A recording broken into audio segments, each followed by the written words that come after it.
Muling uminit ang tensyon sa pagitan ng mga boxing analysts at fans matapos magpakawala ng matatapang na salita si Coach Jack Tipura laban yan sa mga taga-suporta ni John Ariel Cuadro Alas Casimero.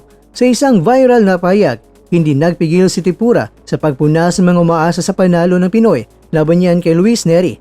Ang mga BOBO'ng Casimero fans lang ang mauto-uto mo. Pareha lang yan sa 30 seconds, pugot ulo. Yun ang ending. Talo. Ani ni Tipura.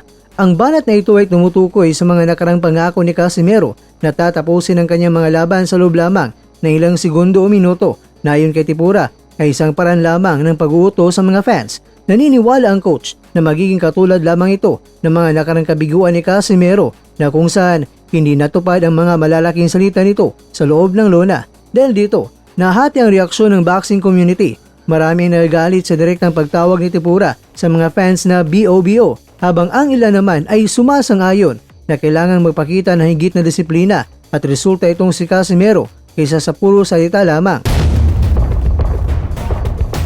Samantala, sa isang espesyal na press conference itong March 10 sa Japan, ibinahagi ng Japanese fighter na si Kyunosuke Kameda ang kanyang teknikal na pagsusuri para sa nalalapit na salpukan ni John Ariel Casimero at ni Luis Pantera Nery sa April 18, 2026. Bilang boksingerong nakaharap ng dalawa, may kakaibang bigat ang salita ni Kameda. Una, kay Nery, inamin ni Kameda na ang lakas at presyo ni Nery ay nasa ibang antas. Matatanda ang pinatumba ni Nery si Kameda via 7th round knockout noong February 2025. Habang itong si Casimero naman ayon kay Kameda, pagamat kilala si Casimero sa kanyang power, pinaalala ni Kameda na nagawa niyang talunin ng Pinoy via 10-round unanimous decision noong October 2025 sa pamamagitan ng tamang diskarte. Bagamat bukas si Kameda sa pagkipag-rematch sa sinuman sa dalawa, pero tila mas kinilala niya ang elite level ni Luis Nery sa kasalukuyan.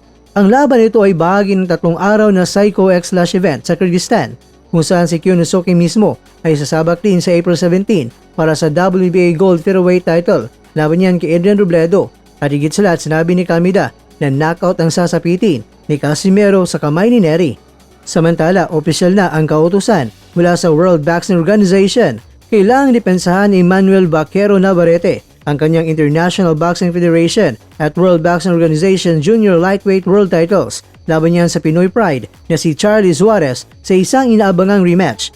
Binigyan ng WBO ang kampo ni Navarrete at ni Suarez ng 20 days upang magkasundo sa mga detalye ng kontrata. Kung hindi magkakaroon ng pirmahan sa loob ng takdang panahon, idadaan ang laban sa isang first bid na kung saan ang pinakamataas na bidder ang makakakuha ng karapatan para i-promote ang laban. Mga kakwento, ito ay isang napakalaking oportunidad para kay Suarez na makuha ang ganap na pagkilala sa world stage at may pagiganti ang kanyang karangalan laban sa Mexican champion.